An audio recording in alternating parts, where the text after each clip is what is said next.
Yes, guys, and welcome to the Sunderland vs Watford match preview. But first and foremost, if you're excited, hit the like button for me. It's massively appreciated. And subscribe if you are new. There are still so many of you guys. There's over 50% of regular viewers on the channel right now that are watching the video week in, week out, video in, video out, and you're not subscribed. And you know what? It's disgusting.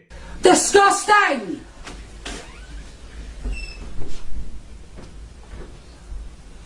But moving on a serious note, we do take on Watford this weekend. It's a 12:30 kickoff on Saturday against Watford, who have absolutely gone off a cliff in terms of their form over the last month or two, last couple of months. They have won 2 out of the last 10. I think they beat Derby 3-4 games ago, and then prior to that, they hadn't won since Christmas, and it picked up defeat after defeat after defeat, and it really has nosedived their form, as I say. But, like Rodgers has just said in the pre-match presser, there's still a lot of potential within that Watford side. We know that. We know there's absolutely quality in abundance across the pitch. There's a lot of experience as well, and at any point that potential could be realised. And as Rodgers actually worded, and I'll quote, he said at any point they could wake up.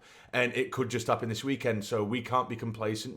We need to be totally focused and focus on ourselves and not what they can do to us, but to be concentrating on what we can do to them. And I totally agree with that sentiment that Rodgers did say. Now, in terms of news, so there is, of course, a little bit of transfer news that I didn't really touch upon. The deadline day went and it was gone. It was done and dusted. Of course, we brought in Jayden Danns, who I did speak about briefly in a video when we were first linked with him. We did get his signature. We did get his deal over the line. However, during his medical, there was an underlying issue with his back. So they've basically sent him straight back to Liverpool to do his sort of rehab and his recovery there. So I don't know when we're going to be able to see him. I was very, very excited. I did say originally, I think it was a couple of videos ago, when I did mention him and I said we were linked with him and I hadn't watched him too much, which I hadn't. But I did speak with my one of my very good mates, one of my best mates. He's a massive Liverpool fan. And I said to him, what do you think of this lad? And he pretty much just said that, he works his absolute arse off. He does not stop running, which is, of course, one of the main things we like to see as Sunderland fans anyway. And he will get goals. I think throughout the Liverpool Academy, he was goal after goal after goal. He was a goal machine in like the under 16, 17, 18s and all that kind of stuff. And he has scored in a Liverpool shirt in the starting 11s as well in the senior squad. So I am excited to see him. And I actually totally forgot that with this Liverpool fan, this friend, my mate of mine, who I did just speak about, I actually had a conversation about a year or so ago with him, and I totally forgot I had this conversation. When I saw him score a goal for Liverpool, when I saw Dan score, I did say to him, he's got Sunderland written all over it, be it a loan spell or not, he's got Sunderland written all over him.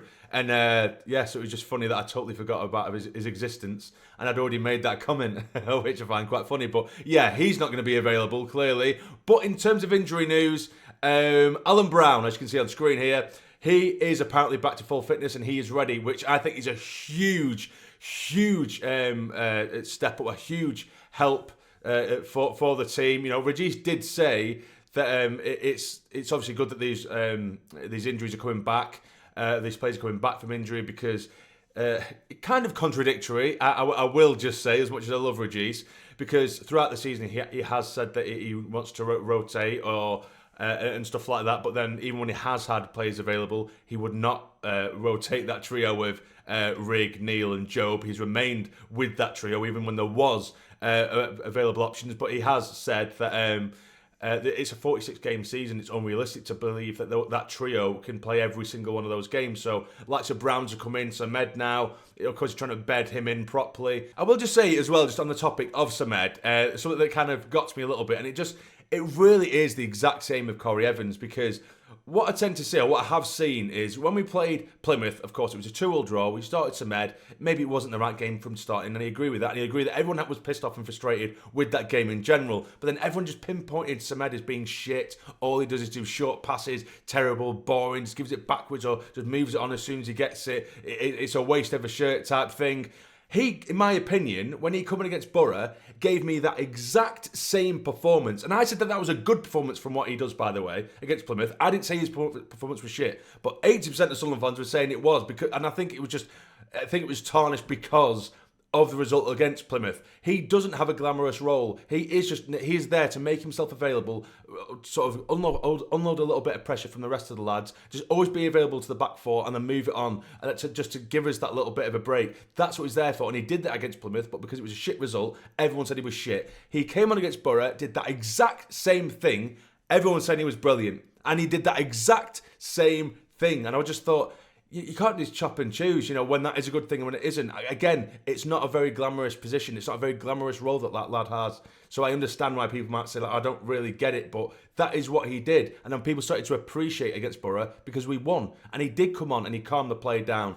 And like I said, this isn't digging people out. It's just be aware that this is his role. That is his role to do that. And we need to, give him a bit of leeway. He hasn't been playing football for 6 months because of his injury. So it wouldn't actually surprise me if he does start Samed, because he is repeatedly suggesting that we need to change that middle three, or we might even bring Brown in, I don't know. But I think he is saying that because I think in the long run he does want to have Samed in that holding role and push Dan Neil forward, and it's going to take time for Dan Neil to get used to that role as well, not just Samed, for Dan Neil to get used to that role, because as I keep on saying, I don't think he's been awful in that role, pushed a bit further forward, ahead, but he does look a little bit lost at times because he has played in that holding role all season. So it wouldn't surprise me if we do see Samed starting there and then Job and Neil and maybe Rigg drop into the bench. I'm not too sure. But yeah, in terms of the rest of the injuries, Romain Mundle apparently has another week or so, and then you have Watson who has another 2 weeks apparently. So I'm going to put my preferred or suggested lineup on screen. As you can see, it's essentially unchanged. However, I have put my ender on the right hand side. I know that isn't like digging out Roberts. If Roberts starts there, I'd be perfectly happy. I actually think he was really dangerous and played really well against Borough. He put a hell of a shift in. I just think the direct running, the pace, physicality that Mayenda brings, and Lafayette on the other side, and the link up with Isidore against the sort of leggy Watford defence, who really are not impressive whatsoever, to have that direct pace of Mayenda would absolutely burn them a new one. And I will again repeat myself, if Roberts starts, fantastic. I wouldn't mind at all. Would not be against it. Wouldn't be opposed. Wouldn't be angry. I just think Mayenda would suit this game to a T. So that is probably the lineup I'd go with.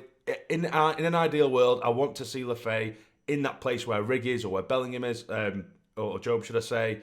But we just don't have a winger on that left-hand side, and he's not going to go back to trusting Al-Shish anymore, is he? So just the way they work. And I say Al-Shish, he's gone, hasn't he? He's gone to Pompey. So yeah, there's no one else really on the left-hand side at the moment.